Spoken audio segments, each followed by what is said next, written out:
I'm so glad you guys are able to join me tonight.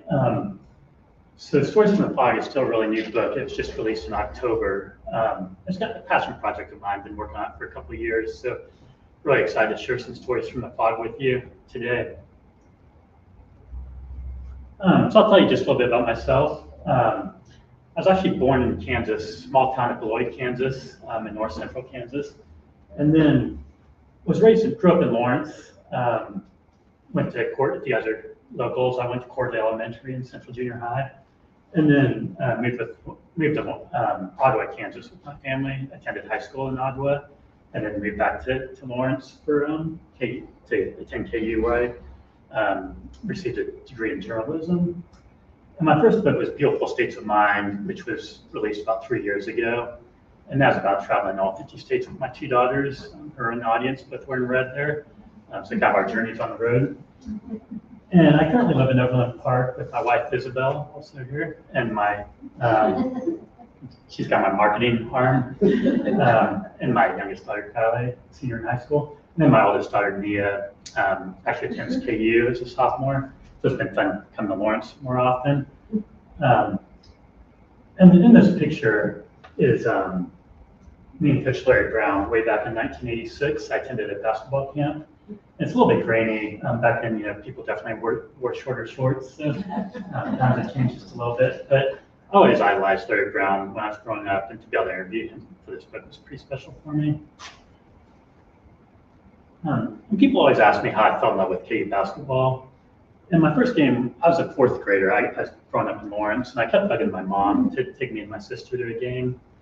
And my mom, who's also here, finally agreed. And back then, KU wasn't nearly as good as they are now. In fact, I had a losing record that year, which is not hard to imagine now.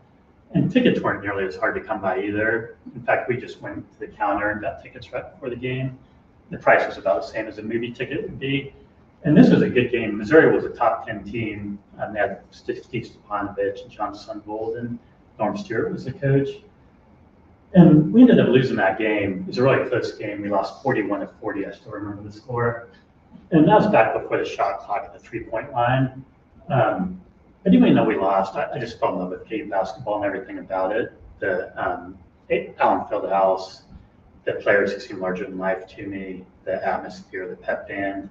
And from that point on, I've been a huge KU fan. And in that picture is David Magley, who's a really good player in the late 70s and early 80s. And through a friend of my mom, I was able to meet David Magley a couple of months after my first game. And we went to an arcade on 23rd Street. It's called Le Mans. And for me, that's such a big deal to meet a KU player. And the fact that he took an hour to meet, some kid that he didn't know anything about was a huge deal to me. And we talked about basketball, and he encouraged me to play sports and to keep my grades up. And I was already a fan of KU basketball, but then to meet a player and he took an interest to me, it made me even a bigger fan. And from that point, I became even a huger fan than I was. And David Magley actually played in the NBA for just a little bit. He was a really good player, and he currently lives in Indianapolis. He started a kind of minor league basketball association, but really nice guy. And I hadn't had any contact with David Magley for over 40 years, and I reached out to him to interview him for this book. And I asked him if he remembered, that kid from 1982 and going to an arcade. And he said, absolutely, just because you're so excited to be there. So I always tell people, you never know what an hour of time can do for somebody, because that made a huge impact on me. Maybe continue to play basketball and become a huge fan of KU. So in this book, I interviewed over 30 people, so there's a pretty large cast of characters. I mentioned David Magley, Devontae Graham, who's pictured there. I was fortunate I was able to interview all 4 living coaches, and there have only been 8 coaches in the history of KU basketball in over 125 years. So that's pretty cool. So Ted Owens, who I think is 96 now, Larry Brown, Roy Williams, and Bill Self. And then I was able to interview some broadcasters, including Brian Haney, who's the voice of the Jayhawks.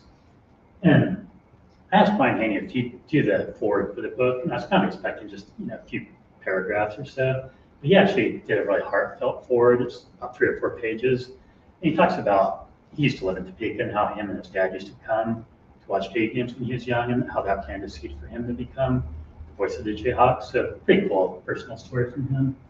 And then also, some of you might be familiar with Kevin Harlan, a nationally recognized broadcaster, who actually went to KU, and he started calling games for KU when he was only like 24 years old. So his first job, and then he actually went to Missouri to call games, so he has a really interesting perspective of that rivalry. And then some athletic directors, including Drew Jennings, who's an interim athletic director, who hired Bill Self.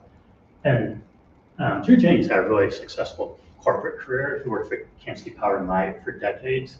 But he says no one remembers him for all his corporate work. The only thing people remember him for is basically that 1 month where he hired Bill Self. So he kind of chuckles about that. And then I interviewed Travis Goff, the current athletic director, and with the changing landscape of college sports and NIL and transfer portal and everything, he's got a lot on his plate, but doing a good job. And then I interviewed some film directors. How many of you are familiar with the made-for-TV movie The Day After? Yeah, you guys remember? So that was a huge deal for Lawrence. It was aired in 1983. It's about a nuclear holocaust. It's about Soviet Union dropping a bomb in middle America. And the reason I included it in my book is because there's a scene in Allen Fieldhouse, and it's kind of served as an infirmary where injured people were recuperating. And I reached out to the director. And he said they chose Allen Fieldhouse just because of the scope. They needed a huge place, and they kind of actually paid homage to Gone with the Wind, a famous shot where they zoomed back.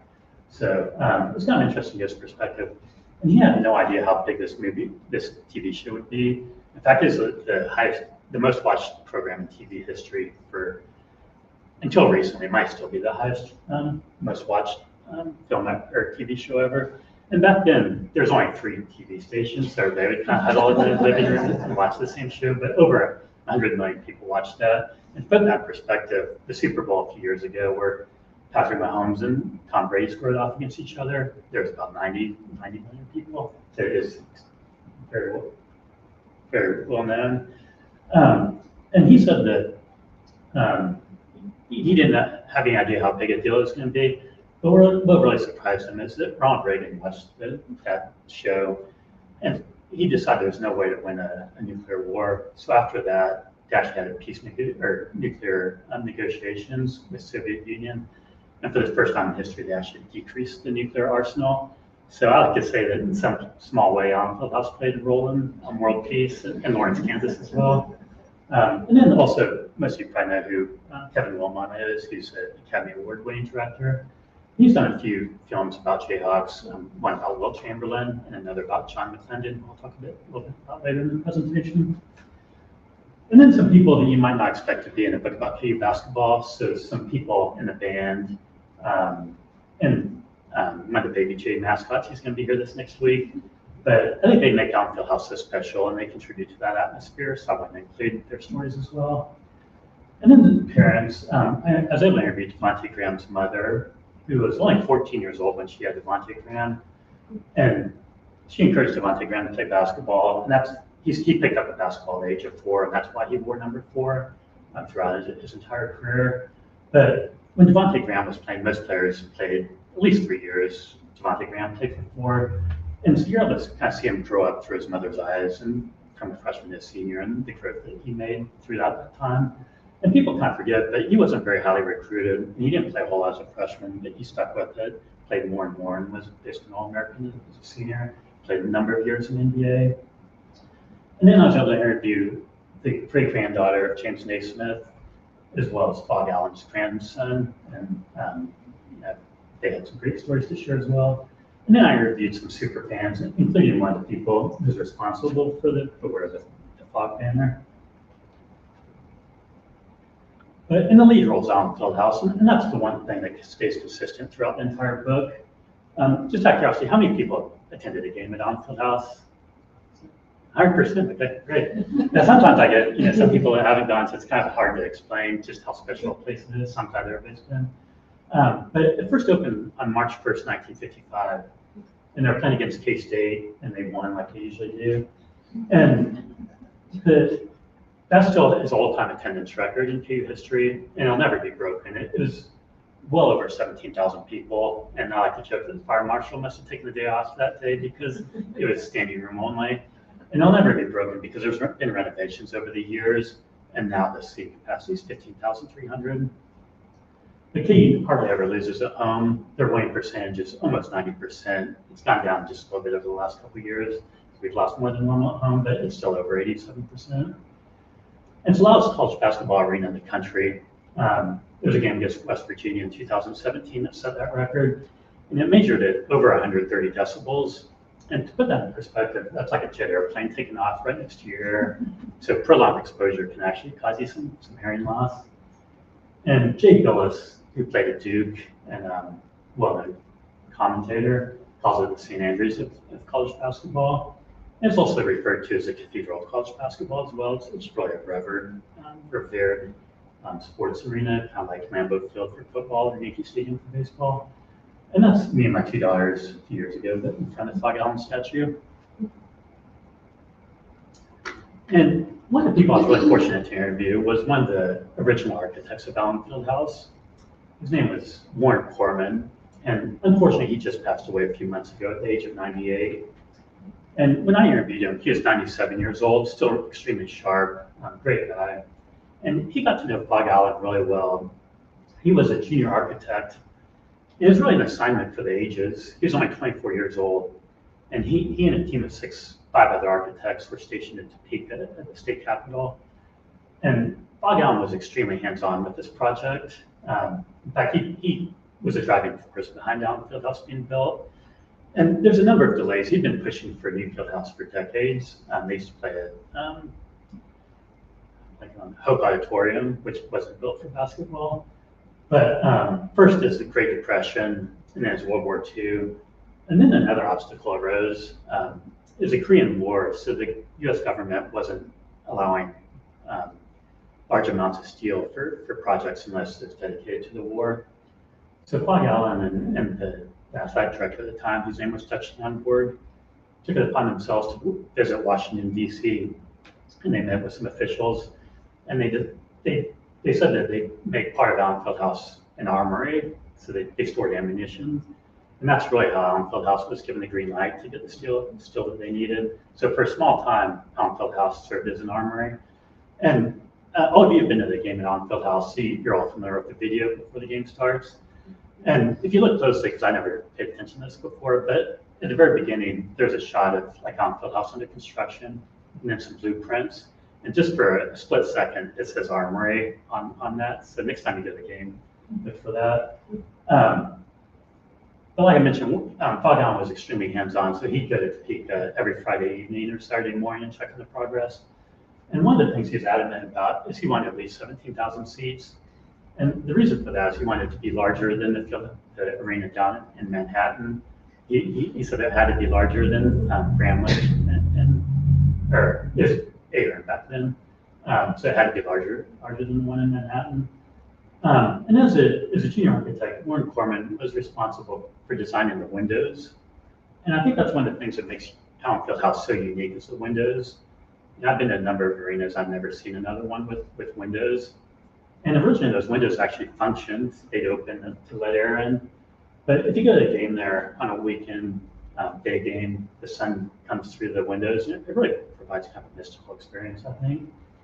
And then speaking of windows, I asked Warren Corman about air conditioning because the windows used to open.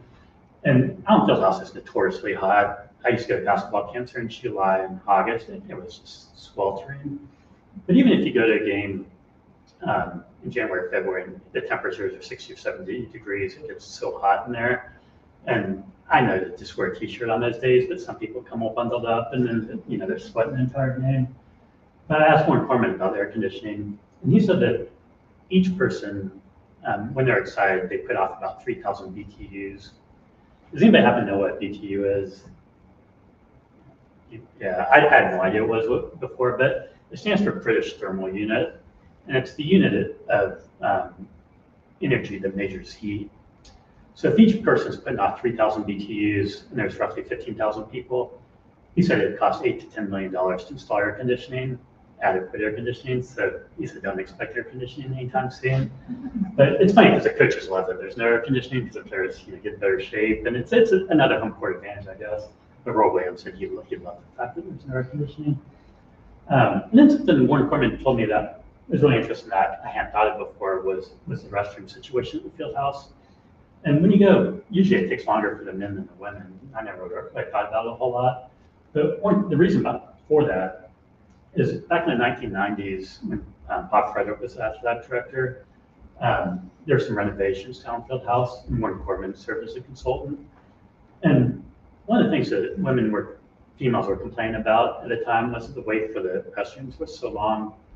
So Warren Corman took it upon himself to go to Kemper Arena in Kansas City, where they used to play the Big 8 tournament.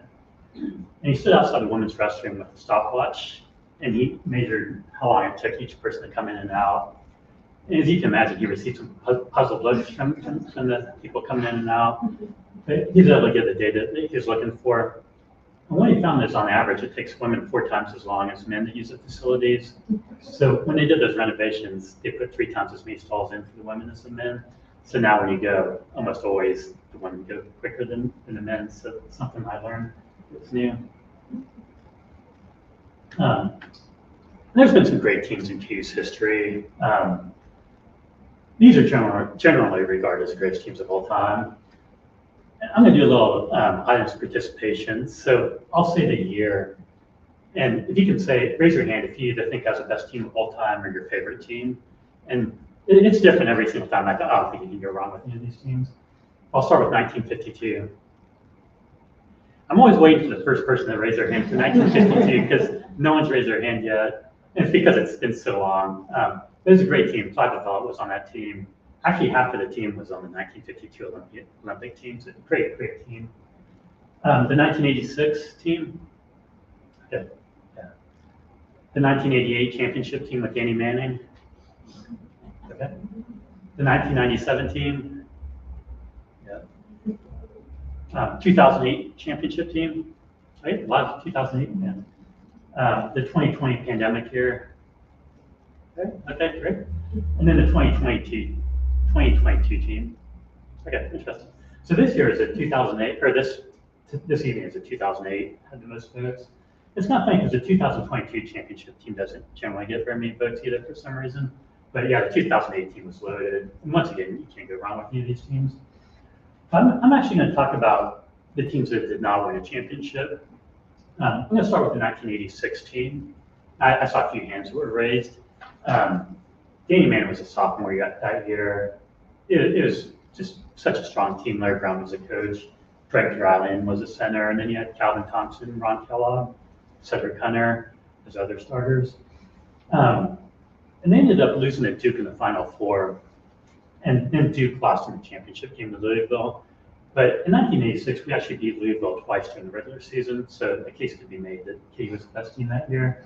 And they lost. Their record was 36-4, I believe, that year. And every game that they lost was by less than 5 points. Just an incredibly good team. And not only were the players great, but Larry Brown was a coach, and he was only here for 5 years. But the coaching tree that he developed over 5 years is just incredible. It's a coaching tree for the ages. And a lot of people know that John Calipari and Bill Self served as graduate assistants for Bill Self, and even that for Larry Brown, even that would be pretty impressive. 2 Hall of Fame coaches. Then you also had 2 of his assistant coaches went on to become head NBA coaches, and Alvin Gentry and Bob Hill. And then you had a bunch of assistant coaches and players who would have gone to become head college coaches, and that list includes Mark Turgeon, who's at UMKC now, Danny Manning, Tad Boyle, who's in Colorado for a long time, Bill Bano, John Robick. And then he had another assistant coach named R.C. Buford, who went on to become the general manager of the San Antonio Spurs, who oversaw that dynasty that won 5 championships. And then I always like to share this story because a lot of people don't know about it. But when I was growing up in Lawrence, I used to go to Allen Fieldhouse all the time, and I'd shoot baskets, before and after practices. And during the 1986 year, there's a coach who's on sabbatical. And I always wondered why this guy take a year off to watch KU practice. And basically what he's doing is he's getting his thesis in basketball, watching Larry Brown. And it turns out that his name was Greg Popovich. And he's the all-time winningest coach in NBA history now. He's won 5 championships. And before that, his only head coaching experience was at Pomona Pitzer, which is like a Division 2 or 3 school. And so really KU set him on track to become the head coach of the Spurs. And in fact, there's actually Buford, an assistant coach at KU, that hired him for the San Antonio Spurs. So really he can thank KU for starting him on his Hall of Fame career. And then the 1997 team, and my friend Joe raises his hand for that one, which is one of the greatest teams in KU history, but also in college basketball history. That team is so loaded. Out of their 5 starters, 4 were first-round draft picks, and all 4 of those players played at least 10 years in the NBA. So we had Paul Pierce, Scott Pollard, Rachel Friends, and Chuck Vaughn, who assistant coach who filled in last night. And then you also had Jared Haas, who was a really solid college basketball player as well.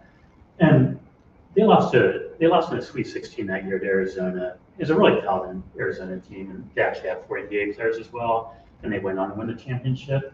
But they only lost once during the regular season that year, and that was an overtime loss to Missouri. And so they had a pretty good chance. They almost went undefeated heading into the tournament. But even though they lost, it's still remembered as one of the great teams of KU history and also of all time. And then the 2020 team, and usually not too many people raise their hands for this team, but I think 3 people did for this one. And that was a pandemic year. It's okay you didn't have a chance to play in the tournament, but they're number 1 almost the entire year. They would have been the number 1 overall seed. And then, the week before or really right before they started the Big 12 tournament, they called it. But it was an incredibly good team. Ochai Baji was on that team. Christian Brown was coming off the bench. We had Azubuike, who's probably the best center in the country. Devon Dotson, who might have been the best point guard in the country. Marcus Garrett was a great defender. And then Isaiah Moss was a good shooter. But I asked Coach Self about that team and asked him if that team might be remembered with some of these other great teams. And he said, unfortunately not, just because they don't have a banner. And there's been so many great teams in KU's history, but if there's not a banner in Allen Fieldhouse, people don't remember those teams. And I think that is true. So at a minimum, to get a banner at Allen Fieldhouse, you need a Final Four banner or a championship appearance.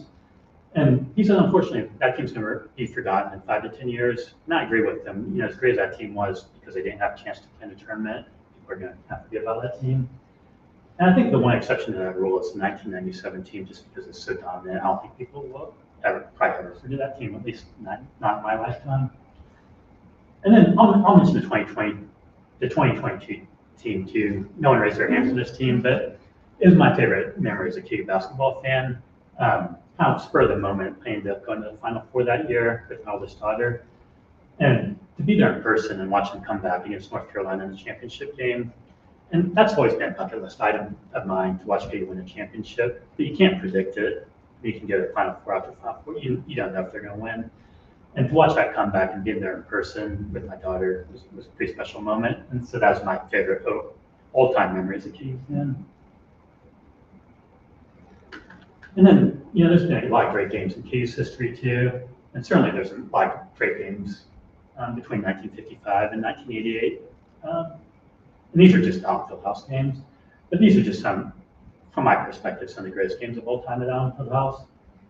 And I'll just talk briefly about each of these. So I'm going to start with the 1988 game versus Duke. And this game's memorable for a couple of reasons. It's the only one on this list where KU actually lost the game. But KU started off, they struggled early in the year. They're only 12-8 to start the season. And they lost to Duke in overtime, but they kind of turned their season around because they started playing better. They got more confidence. They started playing better as a team. But it's also remembered because it was the first time that the Beware of the Phog banner was unveiled. And I was a sophomore in high school, and I attended that game. I remember seeing the banner for the first time and just wondering, where did this thing come from? And I ended up interviewing, his name is Michael Cheneman, huge KU fan, and kind of found out the story behind the banner. And he was an architect major, so one day during architecture class, him and his buddy kind of came up with this idea. And then they recruited 8 of their friends to put this band together. As college kids are prone to do, they start drinking. And then one of his friends lived in one of the dorms up on top of the hill, and he stole 9 shower curtains that night. And then he brought them to their room, and over beer and pizza one night, they sewed all the curtains together and they spray painted it. And then they brought it to the game. But KU lost that game, and these games are pretty superstitious. So they took down the banner after the game, didn't think they'd ever use it again. They put it back in the closet of their dorm. And then they decided to bring it back for senior night that day, or senior day that year. And it turned out to be one of the more memorable senior days. Archie Marshall was a senior that year. He'd been injured earlier in the year, and he hadn't played for a long time. But Larry Brown put him in at the very end of the game. Marshall hoisted a long 3-pointer that didn't even come close to making it, an air ball. But the crowd went crazy, and KU won that game. And then Phog Allen's granddaughter requested that the banner be hung permanently. So ever since then, it's been part of KU tradition. You hear the word the Phog or pay heed to the Phog all the time now. Every game on TV, that's one of the first things the broadcasters say. You see it on T-shirts, magnets, mugs, anything you can possibly imagine. And I asked Michael if he gets any revenue from that. But unfortunately, they didn't trademark or copyright it, so they haven't seen a dime. It goes to the athletic department. I asked him about that. He said, I'm just happy that I was able to contribute to KU basketball history. But it's cool because that group of 10 comes back once a year to watch a KU game, and they always sit right by the banner and they take pictures, and by the end of the game, everybody knows who they are. But the next time you go to Allen Fieldhouse, when you go in the entrance and you look up to the left, that's where the original banner is, the one that is in Allen Fieldhouse's replica. But if you take a close look at it, you can see where they stitched it, sewed it together. And it's a little bit faded and worn, but you can see how they spray painted it. So it's kind of cool if you know the story to look at the original banner now. The 1989 game versus Kentucky, KU won by a score of 150 to 95. Still the most points that KU's ever scored in program history.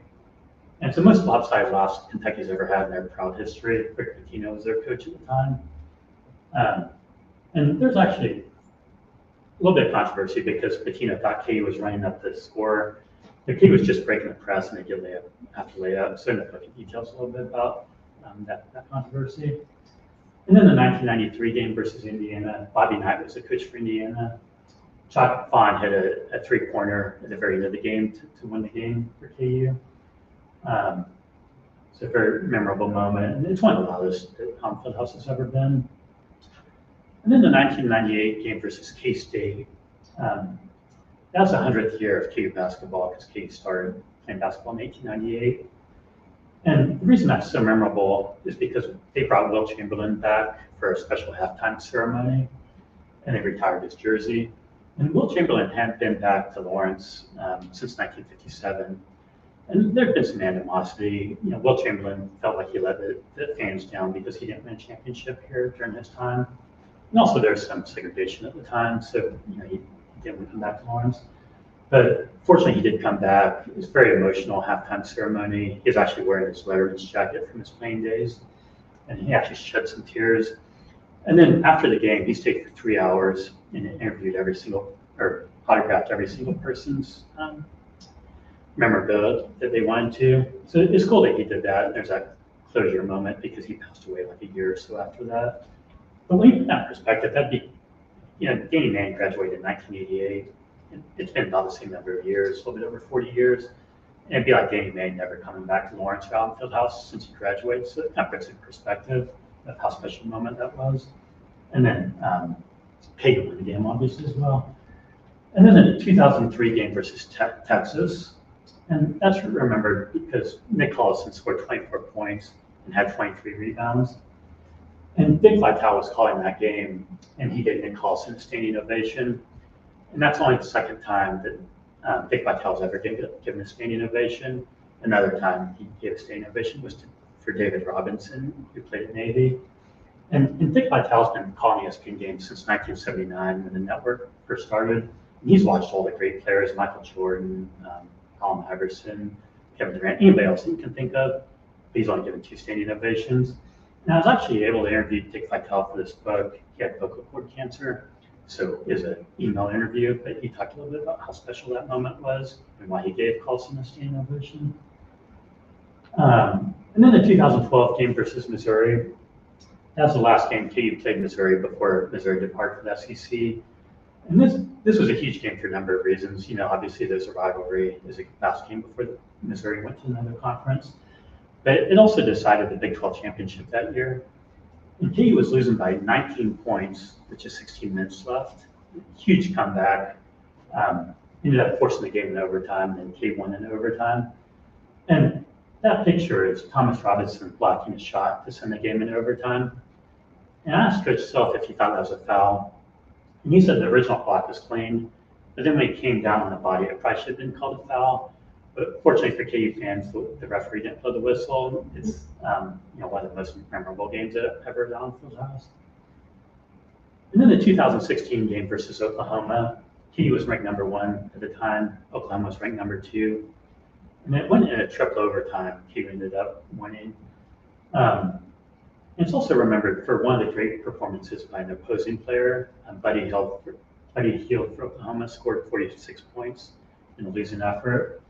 And it's pretty cool because KU fans actually gave him a standing ovation as he left the court just because he played so hard and gave everything that he had. And then the 2017 game versus West Virginia, I mentioned earlier, this is the record for the loudest all-time indoor arena. But it's also memorable because KU was losing by 14 points with just 3 minutes left. And then once again, they came back, forced the game in overtime, and then won in overtime. And then you can see I have a recent addition here, the Arizona game. I'm actually going to talk, before I talk about the Arizona game, I'm going to talk about the TCU game, which has also happened this year. And that game, was anybody else at the TCU game? Okay, quite a bit of people. How many people watched on TV? Okay, so most people saw it either in person or on TV.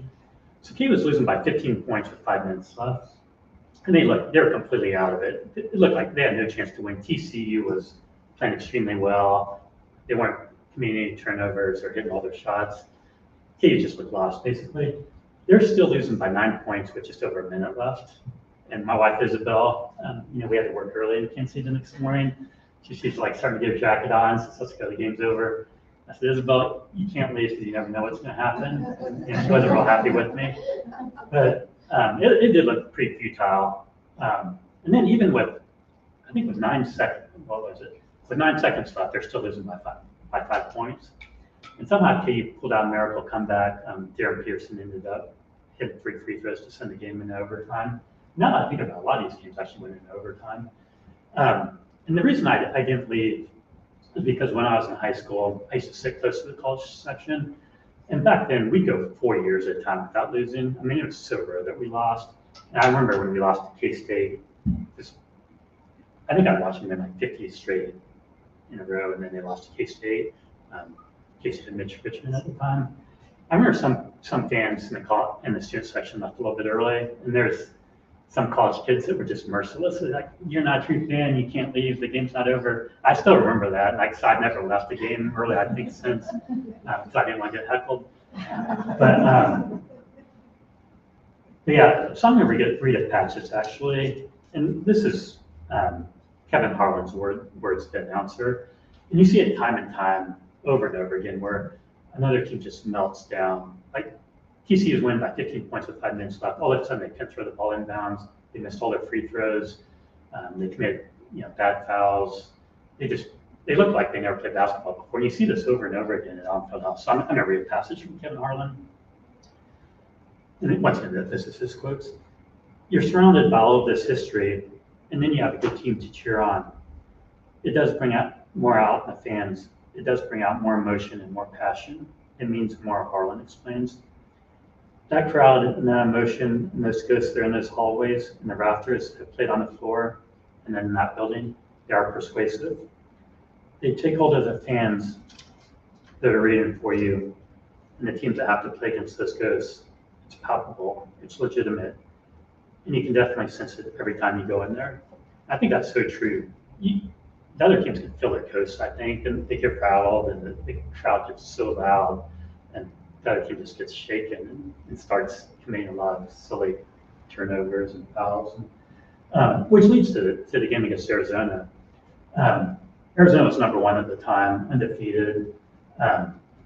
Jared Peterson didn't play for us that night, and Arizona actually jumped out to a 6-0 lead. And it didn't look like, we had a chance. And you look at, we lost to Arizona by 20 points just last week. Arizona has a great team, but that was the loudest I've ever heard Allen Fieldhouse from start to finish. I've heard it louder for brief moments at other times, but from start to finish, I've never heard it louder than that. And I asked some of the players and people associated with the program, like, how big a home field court advantage is it? And Devontae Graham actually said, it gives us about 5 victories per year. And I always thought that seemed pretty high. But when you think about it, we don't beat Arizona this year without the crowd. We don't beat TCU. There's probably a couple other games we might not have won. And then I asked Brian Haney and Kevin Harlan what they thought. And they said that if most home court advantages are 4 to 5 points, Allen Fieldhouse is 8 to 10 points. I asked Bill Self the same question. His answer is a little bit different. He says, I appreciate the crowd. It's the best crowd in the country, very knowledgeable.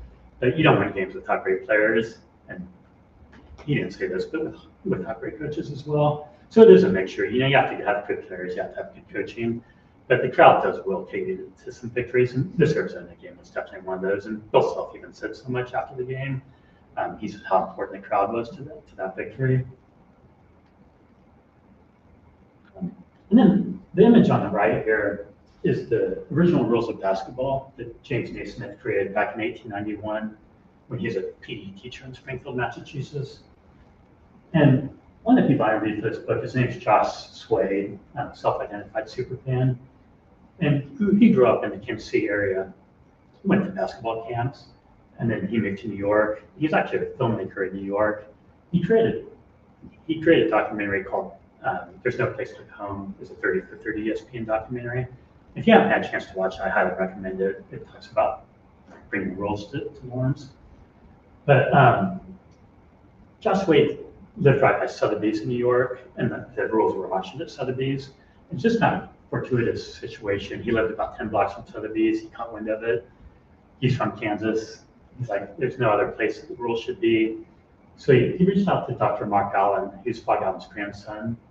And Dr. Mark Allen loved the idea of the rules coming to Lawrence, but he didn't have the financial wherewithal to bid millions of dollars on that parchment, a piece of paper. So Dr. Mark Allen connected Josh with David Booth, who's a prominent KU booster.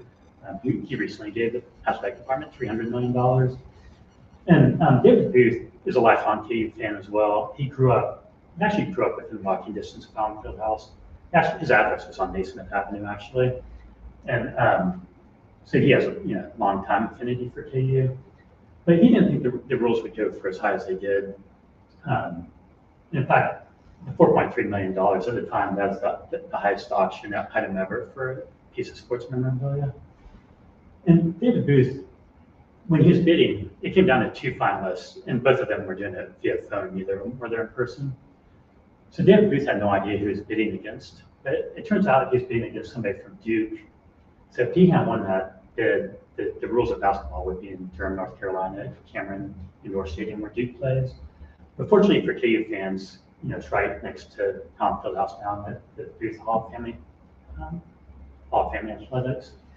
And I like to joke because, this last fall at the Louvre, somebody put a ladder up there and they stole hundreds of millions of dollars of art. But no one's ever going to do that.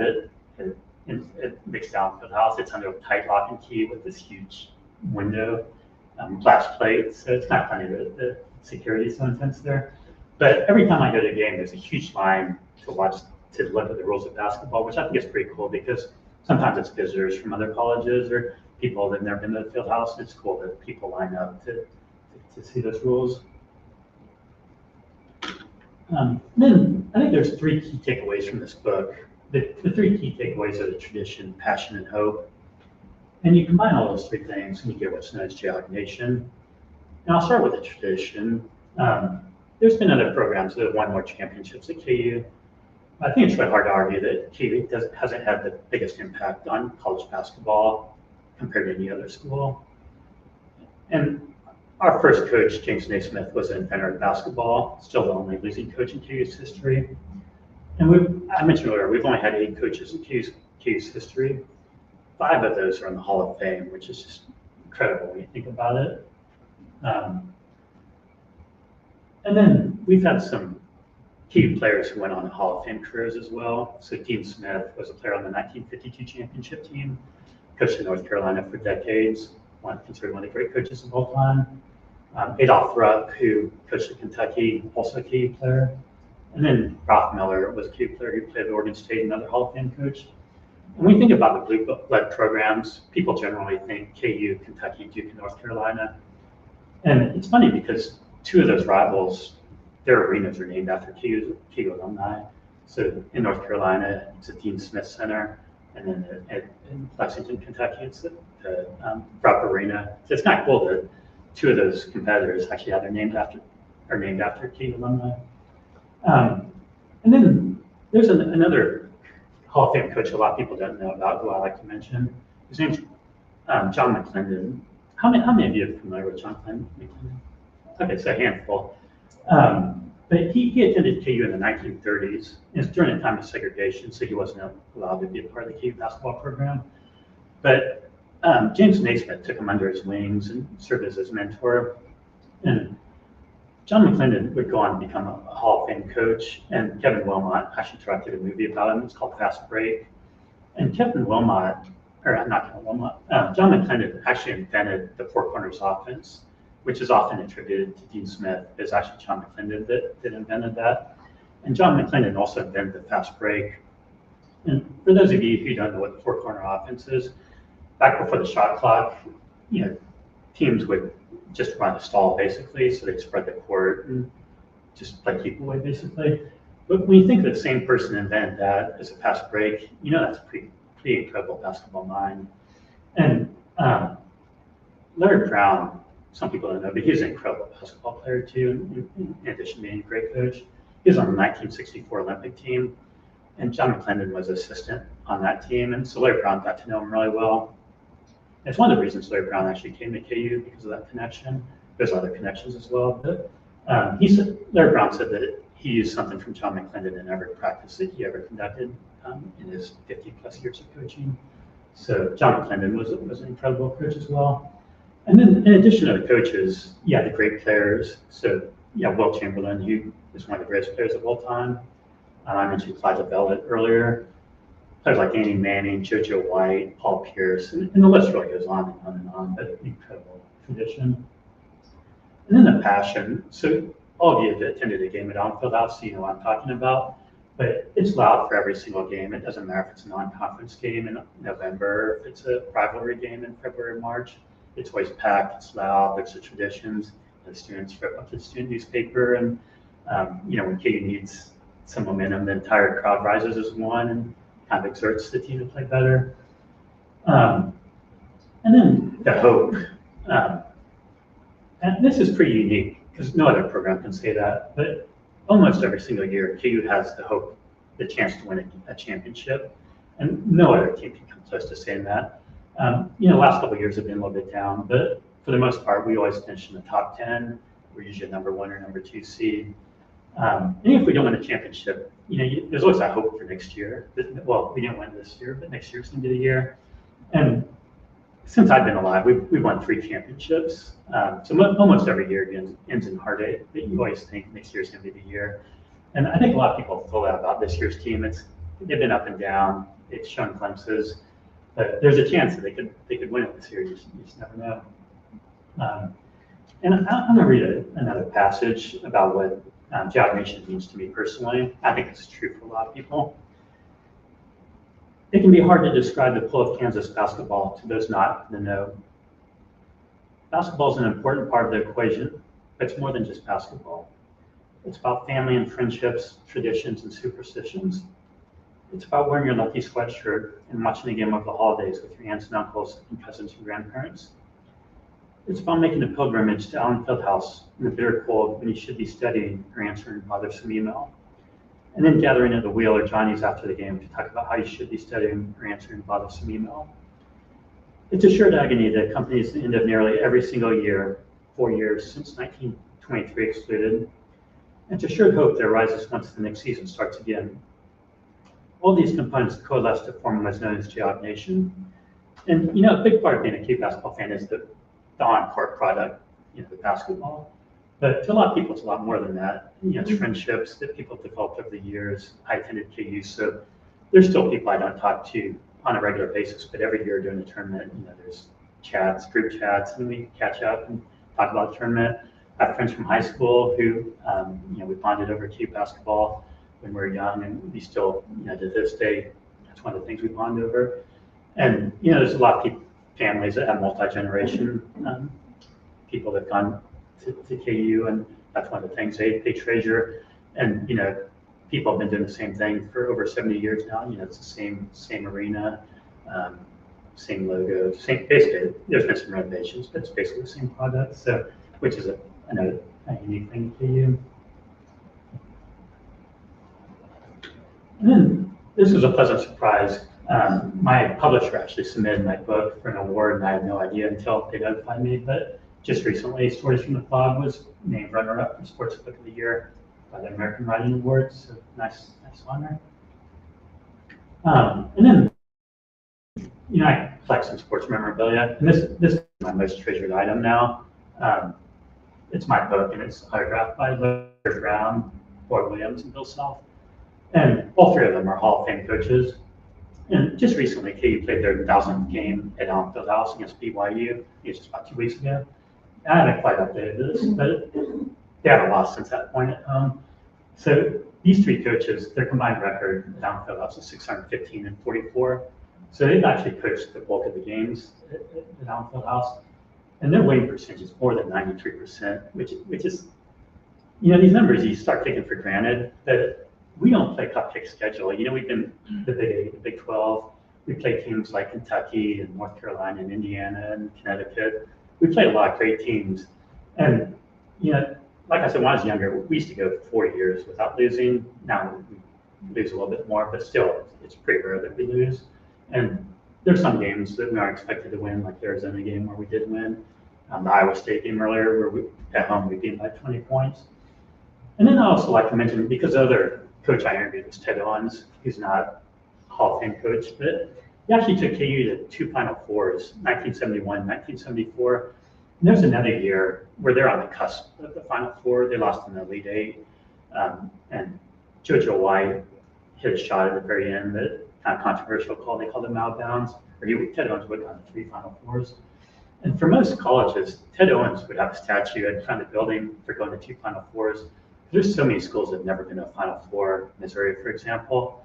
And Nebraska is in the top 10 this year.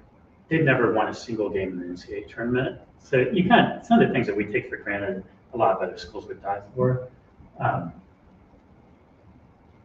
And that's some testimonials from the book. But I think one of the cool ones is, I actually interviewed her for the book, but she was a baby J, and she said she's living my book in her dad's shirt because it just brings back so many memories, and kind of connects her with her dad reading my book while wearing a KU shirt. And then another interesting story, especially for Lawrence residents. Right when the book came out, I received a call from a 91-year-old who lives in California. And he's really excited to talk to me. He left a couple of messages. I got back to him, and he just wanted to say how much the book meant to him, and it brought up a lot of memories for him. But his Phog Allen used to be an athletic director for KU, and Phog Allen actually hired his dad to be an assistant football coach. And then his uncle was taught, James Naismith taught his uncle in PE class. And then his family actually ran the Eldridge Hotel downtown Lawrence. It's kind of a cool story to hear all his memories as well. But every time I give a presentation, I always love hearing stories from KU fans because they love to share their memories. And I'm building a treasure trove of stories, additional stories from KU fans, so I could easily write another book, which I might at some point, because the most recent story that I think is kind of funny, somebody met their wife at Allen Fieldhouse, and for those of you who used to camp out or go to games, you'd reserve space for other dorms, but he was part of one dorm, and then there's another group, and he started talking to this student, and they ended up dating, and that was like 30 years ago, and they're still married. So he met his wife actually at Allen Fieldhouse. I just met another lady too that said during the renovations, she went on the roof of Allen Fieldhouse, which I never really thought about how you go up there. But then me and my wife Isabel were looking like, how do you get up on the roof? There has to be a way, but it's kind of hard to see how you get up there. But yeah, every time I hear your story. But one of my favorite parts about the presentations too is answering questions, or if you have stories you'd like to share, because I love talking about KU basketball. So if anybody has any questions or stories to share, we'd love to hear them. Yeah. Question. You reminded us that KU has had 5 coaches in the Hall of Fame. So were we just lucky in our coaches, or did the players make them great coaches? Yeah, it's a kind of combination. So I'll start with Phog Allen, because he's known as the father of basketball coaching. He took it to a whole nother level. In fact, he's instrumental for basketball becoming an Olympic sport way back in 1936. So he's like known as the original coach, basically. And then I can kind of go down the list. Dick Harp was the next coach. Phog Allen had a mandatory retirement back in those days. He had to retire when he's 70 and a half, I think. And so Dick Harp was a coach for a few years, and he actually took KU to the championship game with Will Chamberlain. And then it was Ted Owens. And then, Ted Owens had some great years, but the program was in decline in the early 80s. And KU hired Larry Brown, which was a big name hire. He had a lot of success a lot of places. But one thing, he was known for being a nomad. He never stayed at one place for very long. So I don't think everybody knew he was a great coach. It's just a matter of how long he'd stay. And he stayed for 5 years, built the program up, won one championship, took him to another Final Four. But the Roy Williams hire was not a slam dunk by any means. He was a no-name coach. He was an assistant at North Carolina. He was only 37 years old, didn't have any head coaching experience. And so people were kind of wondering, like, he's this Roy Williams guy. In fact, in my book, some of you guys probably remember the KU information line where you could call and ask them different questions. And the manager for the team actually called KU Info and said, did we really hire somebody named Roy Williams? And the guys looked it up and it's like, yeah, we hired Roy Williams. Because back then you couldn't Google or anything. But that turned out to be an incredible hire. KU took a big chance on him. But Roy Williams to this day is grateful for that opportunity, that we gave him a chance and that the team accepted him. And there was some bitterness from KU fans when Roy Williams left, because 2 years earlier he said he was never going to leave, and then he went to North Carolina.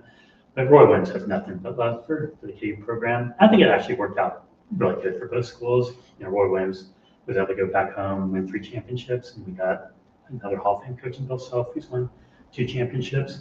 And then, Bill Self is one of the greatest of all time.